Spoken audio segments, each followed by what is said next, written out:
நேற்றுக்கு நம்ம வீடியோவில் மெலிஷியஸ் ப்ராசிக்யூஷன் அப்படின்னா என்னன்றதை பார்த்தோம். மெலிஷியஸ் ப்ராசிக்யூஷன்றது கிரிமினல் கேசஸில் என்ன கண்ணோட்டத்தில் நம்ம பார்த்தோம். அதாவது மெலிஷியஸ் ப்ராசிக்யூஷன் ஒரு கிரிமினல் வழக்கு வந்து தப்பான முறையில் ஒருத்தர் மேலே ஃபைல் பண்ணாங்கன்னா, ஒரு கிரிமினல் கேஸ் நடந்ததுன்னா அவங்க மேலே எப்படின்னா ஒரு காம்பன்சேஷன் கிளைம் பண்ணுறதுன்றதை பற்றி நேற்றுக்கு நம்ம வீடியோவில் பார்த்தோம். இதே ஒரு கிரிமினல் ப்ரொசீடிங்ஸ்க்கு இருக்கக்கூடிய இம்பேக்ட்டுக்கு ஈக்குவலான ஒரு இம்பேக்ட் வந்து ஒரு சிவில் ப்ரொசீடிங்ஸில் கிடைக்கிறதுக்கான சான்சஸ் இருக்குது. ஒரு நபர் மேலே ஒரு கேஸ், ஒரு சிவில் சூட் ஒன்று ஃபைல் பண்ணப்படுறது அப்படின்னா அந்த சிவில் சூட்டுனால இவருக்கு ஏற்படக்கூடிய இம்பேக்ட் ஜாஸ்தி இருக்கும். ஒரு ப்ராப்பர்ட்டி வந்து லிஸ்பெண்டன்ஸ் ப்ராப்பர்ட்டியாக மாறுறதுக்கான வாய்ப்புகள் இருக்குது. அந்த ப்ராப்பர்ட்டியை சேல் பண்ணுறதுக்கான வழியே இல்லாத ஒரு சூழ்நிலை ஆகும். ஒரு ஸ்டே ஆர்டர், ஒரு தப்பான ஒரு பொய்யான ஒரு டாக்குமெண்ட்ஸை கொடுத்து ஒரு ஸ்டே ஆர்டர் வாங்கினாங்கன்னா அதனோட எஃபெக்ட் வந்து ரொம்ப ஒரு மோசமான ஒரு எஃபெக்ட் கொடுக்கும். அந்த கேஸ் முடிகிற வரைக்கும், இல்லை அந்த ஸ்டே வெக்கேட் ஆகிற வரைக்கும் அந்த ப்ராப்பர்ட்டியை சேல் பண்ண முடியாத ஒரு சூழ்நிலை, இல்லை அந்த இன்ஜெக்ஷனை மீறி நடந்துக்க முடியாத ஒரு சூழ்நிலை ஏற்படும். ஸோ இந்த மாதிரி ஒரு எஃபெக்ட்ஸ் சிவில் சூட்ஸ்லேயும் இருக்குது. பொய்யாக ஃபைல் பண்ணக்கூடிய, பொய்யான தகவலை அடிப்படையாக வச்சு ஃபைல் பண்ணியிருக்கக்கூடிய ஒரு சிவில் சூட்டுக்கும் ஈக்குவலான ஒரு எஃபெக்ட் இருக்கிறதுக்கான வாய்ப்புகள் இருக்குது. இன்னைக்கு நம்ம வீடியோவில் ஒரு பாம்பே ஹைகோர்ட் கேஸ் ஒன்று பார்க்க போகிறோம். இந்த கேஸில் தான் இதுக்கு முன்னாடி, இந்த கேஸுக்கு முன் பார்த்தோன்னா சிவில் சூட்ஸுக்கு மெலிஷியஸ் ப்ராசிக்யூஷன்றது வந்து அந்த கான்செப்ட் வந்து அப்ளிகபிள் கிடையாதுன்னு சொன்னது போக, இந்த பர்டிகுலர் கேஸ்லேருந்து சிவில் சூட்ஸுக்கும் மெலிஷியஸ் அப்யூஸ் ஆஃப் சிவில் ப்ரொசீடிங்ஸுக்கும் அவங்க காம்பன்சேஷன் கொடுக்கறதுக்கான ரைட் இருக்குது. அதை பேஸ் பண்ணி கூட காம்பன்சேஷனுக்கு தனியாக ஒரு கேஸ் ஒன்று இன்ஸ்டியூட் பண்ண முடியும்னு வந்தது. 1980 வந்த ஒரு பாம்பே ஹைகோர்ட் ஜட்ஜ்மெண்ட்டை பற்றி இன்னைக்கு நம்ம வீடியோவில் நம்ம பார்த்து தெரிஞ்சுக்கணும்.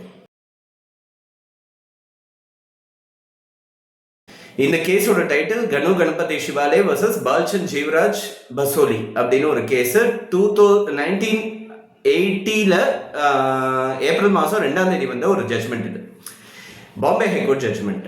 இந்த ஃபேக்ட்ஸ் நம்ம பிரீஃபாக பார்த்தோம்னா, ஒரு ட்ரஸ்ட் ஒன்று நடக்கிறது. இந்த ட்ரஸ்ட்டுக்கு வந்து ஒரு எக்ஸ்க்ளூசிவ் ரைட் இருக்குது. பீமான்னு இருக்கக்கூடிய, பீமா நதியில் இருக்கக்கூடிய மணலை அள்ளுறதுக்கான எக்ஸ்க்ளூசிவ் ரைட் இருக்குது. இந்த மணல் அள்ளுறதுக்கான ரைட்டை வந்து இவங்க கான்ட்ராக்ட் பேசிஸில் ஒரு வருஷத்துக்கு இவ்வளோ ரூபான்னு சொல்லிட்டு லைசன்ஸ் மாதிரி ஒரு கான்ட்ராக்ட் பேசிஸில் நிறைய இண்டிபெண்டன்ட் கான்ட்ராக்டர்ஸ்க்கு கொடுத்து வர்றது வந்து உண்டு. ஸோ அந்த பேசிஸில் வந்து ஒரு பர்டிகுலர் பர்சன், ஒரு ட்ரஸ்ட் வந்து ஒருத்தர் மேனேஜிங் ட்ரஸ்டி மூலமாக ஒரு கான்ட்ராக்ட் வந்து ஒருத்தருக்கு கொடுத்துருக்காங்க. 3500 ரூபாய் பேஸ் ப்ரைஸ் வச்சும் இந்த கான்ட்ராக்ட் வந்து 12,000 ரூபாய்க்கு இந்த கான்ட்ராக்டை வந்து ஒருத்தருக்கு கொடுத்துருக்காங்க. இந்த 12,000 ரூபாய் கான்ட்ராக்ட் வாங்கினவன் ஒரு ஏர்னஸ்ட் மணி டெபாசிட்டாக ஒருத்தர், அவர் வந்து என்ன பண்ணியிருக்காரு, அந்த அலாட்டி 1000 ரூபாய் வந்து ஏர்னஸ்ட் டெபாசிட்டாக கட்டியிருக்காரு. பேலன்ஸ் 11,000 ரூபாயை அவர் கட்டாமலே தாமதப்படுத்திட்டு வந்திருக்காரு. அவர் தாமதப்படுத்திட்டு வந்தது ஒரு ஸ்டேஜுக்கு மேலே போனோடனே இந்த கான்ட்ராக்ட் கொடுக்குற அந்த ட்ரஸ்ட் என்ன பண்ணியிருக்காங்க, அவருக்கு இல்லாமல் அந்த கான்ட்ராக்ட் டெர்மினேட் பண்ணிவிட்டு, நீங்கள் பணத்தை கொடுக்கலன்னு டெர்மினேட் பண்ணிவிட்டு அந்த 1000 ரூபாயும் அவருக்கு திரும்பி கொடுத்துட்டு இந்த கான்ட்ராக்ட் வந்து ஒரு தேர்ட் பார்ட்டி, அதாவது இன்னொரு அலாட்டிக்கு வந்து கொடுக்குறாங்க. ஸோ முதல்ல ஒரு அலாட்டிக்கு கொடுத்து அந்த பணத்தை வந்து திரும்பி கொடுத்துட்டு அந்த கான்ட்ராக்டை டெர்மினேட் பண்ணிட்டு இன்னொரு அலாட்டிக்கு கொடுத்துட்டாங்க. இன்னொரு அலாட்டிக்கு கொடுத்தாங்கன்னு தெரியாத அந்த ஃபர்ஸ்ட் அலாட்டி என்ன பண்ணுறாங்க, எனக்கு போட்ட கான்ட்ராக்டை நீங்கள் டெர்மினேட் பண்ணிட்டீங்க அப்படின்னு சொல்லி அவங்க வந்து ஒரு சிவில் சூட் ஒன்று ஃபைல் பண்ணுறாங்க. அந்த சிவில் சூட்டில் இந்த கான்ட்ராக்டை, இந்த மணல் அள்ளுறது கூடவே கூடாதுன்னு சொல்லி ஒரு இன்ஜெக்ஷன் ஒன்று அப்ளை பண்ணுறாங்க. இந்த சிவில் சூட் ஃபைல் பண்ணும்போது அந்த 2வது அலாட்டி, அதாவது யாருக்கு அந்த கான்ட்ராக்ட் கொடுக்கப்பட்டிருக்கோ, 2வது முறையாக கொடுக்கப்பட்டிருக்கோ, அவர் வந்து இதில் வந்து தலையிடல. அவர் வந்து 8,000 ரூபாய் அட்வான்ஸ் பே பண்ணிட்டாரு.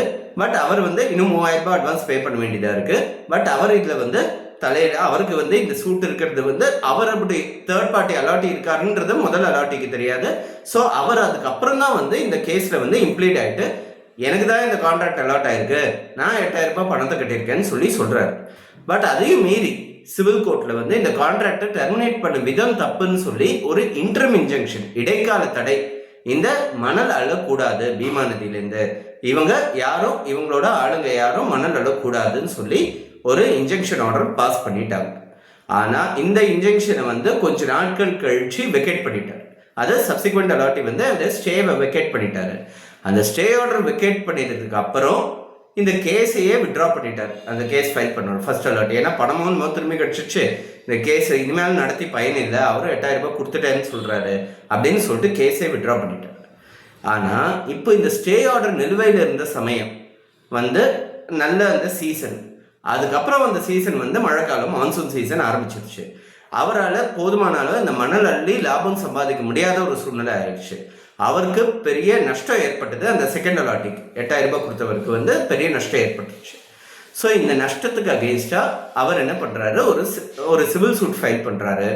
அவங்க ஏற்கனவே பொய்யான தகவலை அடிப்படையாக வச்சு தீங்கிழைக்கும் நோக்கத்தோட மெலிஷியஸ் இன்டென்ட்டோட malicious abuse of civil proceedings, malicious civil proceedings initiate பண்ணியிருக்காங்க. மெலிஷியஸ் ப்ராசிக்யூஷனுக்கு அவங்க மேலே வந்து இந்த 11,000 ரூபாய் மொத்தமாக அவங்ககிட்ட இந்த டேமேஜஸ் கேட்டு ட்ரஸ்ட்டை முதல் பார்ட்டியை போட்டு அந்த ஃபர்ஸ்ட் அலாட்டியை ரெண்டாவது பார்ட்டியை போட்டு இந்த செகண்ட் அலாட்டி வந்து ஒரு சூட் ஃபைல் பண்ணுறாங்க.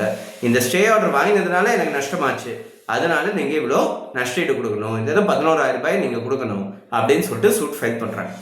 ட்ரையல் கோர்ட் வந்து பார்த்துருக்காங்க. இந்த நேரத்தில் அந்த இன்ஜெக்ஷன் இருந்த சமயத்தில் இவர் வந்து ஸ்டே இருந்த காரணத்தினால இவருக்கு பெரிய நஷ்டம் ஏற்பட்டிருக்கு.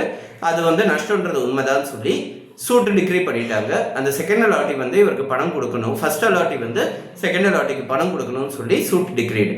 அவருக்கு ஃபர்ஸ்ட் அலாட்டிக்கு அகெயின்ஸ்டாக செகண்ட் அலாட்டிக்கு சாதகமாக வந்து ஒரு தீர்ப்பு ஆயிருக்கு. ஸோ இந்த தீர்ப்புக்கு அகெயின்ஸ்டாக மேல்முறையீடு அந்த ஃபர்ஸ்ட் அலாட்டி வந்து பண்ணுறாரு. ஆனால் வந்து 11,000 ரூபாய் கட்டணுன்ற சூழ்நிலை இருக்குன்றதுனால மேல்முறையீடு ஹைகோர்ட்டில் பண்ணுறாரு. பாம்பே ஹைகோர்ட்டில் கேஸ் வருது. இதுதான் இந்த கேஸோட ஃபேக்ட்ஸ்.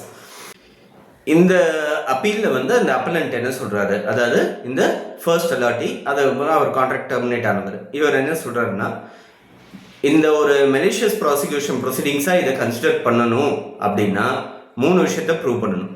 ஒன்று மெலிஷியஸ் இன்டென்ட் ப்ரூவ் பண்ணணும், அதாவது தீங்கிழைக்கும் நோக்கத்தோடு தான் நான் இந்த கேஸை ஃபைல் பண்ணேன்றதை ப்ரூவ் பண்ணணும், அது ஒரு விஷயம். ரெண்டாவது விஷயம் வித்தவுட் ரீசனபிள் காஸ், அதாவது நியாயமான காரணம் இல்லாமல் தான் நான் இந்த ப்ரொசீடிங்ஸை ஃபைல் பண்ணியிருக்கேன்றது ப்ரூவ் பண்ணணும். மூணாவது, the proceedings have interfered with his personal liberty or has spoiled his reputation. அவர் தனி மனித சுதந்திரத்துக்கு அகெயின்ஸ்டாக இந்த கேஸ் வந்து அவரை வந்து கட்டுப்படுத்தியிருக்கு, தப்பான முறையில் கட்டுப்படுத்தியிருக்குன்றதுனாலையோ இல்லைன்னா இதனால அவருக்கு பெரிய ஒரு கௌரவ குறைச்சல் ஆயிடுச்சு, இந்த கேஸ் இருக்குன்றதுனால ஒரு பெரிய கௌரவ குறைச்சல் உண்டாயிருச்சு அப்படின்னு சொல்லிட்டு ப்ரூவ் பண்ணி இதனால அவருக்கு எவ்வளோ நஷ்ட ஈடு ஆயிருக்குன்றதையும் ப்ரூவ் பண்ண வேண்டியதாக இருக்குது.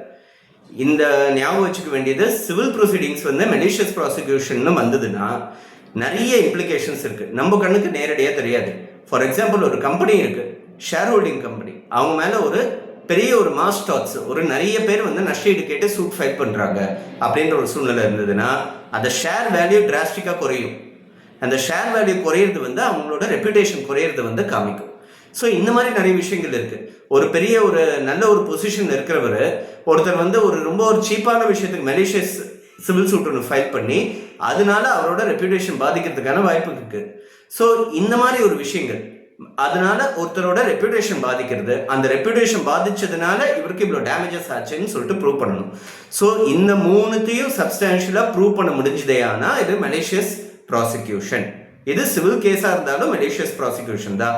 சிவில் கேஸ்ன்றதுனால இதுக்கு பேர் ப்ராசிக்யூஷன் இல்லாமல் malicious abuse of civil proceedings அப்படின்னு சொல்லி பாம்பே ஹைகோர்ட் இதில் சொல்லியிருக்கு. ஸோ இந்த 3 விஷயத்தை எப்படி ப்ரூவ் பண்ண முடியும் இந்த பர்டிகுலர் கேஸில் பார்த்தோம்னா, ஃபர்ஸ்ட் அந்த முதல் அலாட்டி வந்து கேஸ் ஃபைல் பண்ணும்போது இந்த செகண்ட் அலாட்டி பார்ட்டியே கிடையாது. அவருக்கு வந்து இந்த செகண்ட் அலாட்டின்னு ஒருத்தர் பிக்சரில் இருக்காருன்னு கூட தெரியாது. அவர் வந்து 8000 ரூபாய் அட்வான்ஸ் கொடுத்துருக்காருன்னு இவருக்கு தெரியாது. இவருக்கு தெரிஞ்ச ஒரே விஷயம், இவரோட கான்ட்ராக்ட் டெர்மினேட் ஆயிருக்குன்னு சூட் ஃபைல் பண்ணியிருக்காரு. அதுக்கப்புறம் இவர் வந்து அந்த கேஸில் இம்ப்ளீட் ஆயிருக்காரு. ஸோ இவர் ஒருத்தர் எக்ஸிஸ்ட் ஆறாருன்னே தெரியாத ஒரு சூழ்நிலையில், இப்படி ஒரு நபர் இருக்காருன்னே தெரியாத ஒரு சூழ்நிலையில் எப்படி இவருக்கு தீங்கிழைக்கும் நோக்கத்தோட இந்த கேஸை ஃபைல் பண்ணியிருக்காங்கன்னு சொல்லி ஜஸ்டிஃபை பண்ண முடியும்? அதை வந்து ஏற்றுக்கவே முடியாத ஒரு விஷயமா இருக்கு. அதாவது இவர் வந்து அந்த பிக்சரில் இருந்திருந்தாருன்னா பரவாயில்ல, பிக்சர்லேயே இவர் இல்லையே அந்த சமயத்தில். அப்படி இருக்குச்சே இவர் வந்து தப்பான எண்ணத்தோடு தான் இந்த கேஸை ஃபைல் பண்ணியிருக்காருன்னு எடுத்துக்க முடியாது. அது ஒரு விஷயம். ரெண்டாவது விஷயம், இந்த கேஸ்னால நஷ்டம் ஏற்பட்டதுன்றது உண்மைதான்.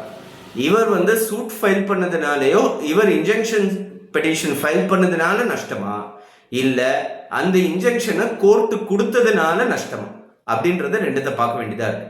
இவர் ஒரு பொய்யான ஆவணங்களை வச்சு ஒரு இன்ஜெக்ஷன் ஆர்டர் வாங்கியிருந்தாருன்னா கோர்ட் மேலே தவறு கிடையாது. ஸோ தப்பு எல்லாம் இவர் மேலே தான். ஸோ மெலிஷியஸ் இன்டென்ட் இருக்கு. அது மாதிரி இந்த ப்ரொசீடிங்ஸை வந்து திசை திருப்பி பொய்யான தகவல்களை அடிப்படையாக வச்சு பொய்யான ஆவணங்களை அடிப்படையாக வச்சு அவர் இன்ஜெக்ஷன் வாங்கியிருக்காருன்றதா இருக்கு. இவர் வந்து பொய்யான தகவலை வச்சு இன்ஜெக்ஷன் வாங்கலை, சூட் ஃபைல் பண்ணியிருக்காரு, அதுக்கப்புறம் இன்ஜெக்ஷன் அப்ளிகேஷன் ஃபைல் பண்ணியிருக்காரு, இன்ஜெக்ஷன் இவருக்கு சாதகமாக கேஸ் ஜெயிச்சிருக்கு, அதுக்கப்புறம் அந்த ஸ்டே வெக்கேட் ஆயிடுச்சு.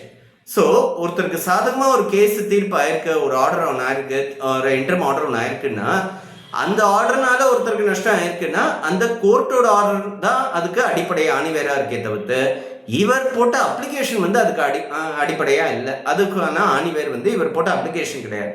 ஸோ கோர்ட் மேலே தான் தப்பு, கோர்ட் மேலே நம்ம தப்புன்னு சொல்ல முடியுமா? சொல்ல முடியாது. தவறுதலாக கொடுத்ததும் இல்லை, ஏன்னா கோர்ட் இருக்கிற டாக்குமெண்ட்ஸ் அடிப்படையை வச்சு தான் கொடுத்துருக்கு. ஸோ கோர்ட்டோட ஆர்டர் தான் அவருக்கு நஷ்டம் ஏற்படுத்தியிருக்கு. ஆனால் கோர்ட் மேலேயும் தப்பு இல்லை, முதல்ல அந்த கேஸ் ஃபைல் பண்ணவர் மேலேயும் தப்பு இல்லை. ஸோ இது மெலிஷியஸ் ப்ரொசீடிங்ஸில் வராது, இது மெலிஷியஸ் ப்ராசிக்யூஷன் சொல்ல முடியாது. அதனால இவருக்கு நஷ்டஈடு கொடுக்கணுன்றது நியாயம் இல்லாதது அப்படின்னு கோர்ட் வந்து இந்த பர்டிகுலர் சூட் வந்து டிஸ்மிஸ் பண்ண வேண்டியது அப்படின்னு சொல்லி இனிஷியல் சூட்டை வந்து டிஸ்மிஸ் பண்ணி அந்த ட்ரையல் கோர்ட் கொடுத்த டிகிரியை வந்து ரிவர்ஸ் பண்ணி இனிஷியல் சூட்டையே டிஸ்மிஸ் பண்ணியிருக்காங்க. இது மெலிஷியஸ் ப்ராசிக்யூஷன் சிவில் ப்ரொசீடிங்ஸில் தெரிஞ்சுக்க வேண்டியது. இந்த கேஸ் டிஸ்மிஸ் ஆயிருந்தாலும் கூட சிவில் கேசஸில் மெலிஷியஸ் ப்ராசிக்யூஷன் வந்து ஃபைல் பண்ணலான்றது இதில் தான் வருது. ஸோ ஒரு தப்பான முறையில் ஒரு ஆர்டர் ஒன்று இன்டர்ம் ஆர்டர் ஒன்று வாங்கிட்டாங்கன்னா மெலிஷியஸ் ப்ராசிக்யூஷன் ப்ரொசீடிங்ஸ் இனிஷியேட் பண்ணலாம். சிவில் கேசஸாக இருந்தாலும் பண்ண முடியும், அதுக்கான சாத்தியக்கூறுகள் இருக்குன்னு தெரிஞ்சுக்கிறதுக்கு தான் இந்த கேஸை நம்ம ஸ்டடி பண்ணணும்.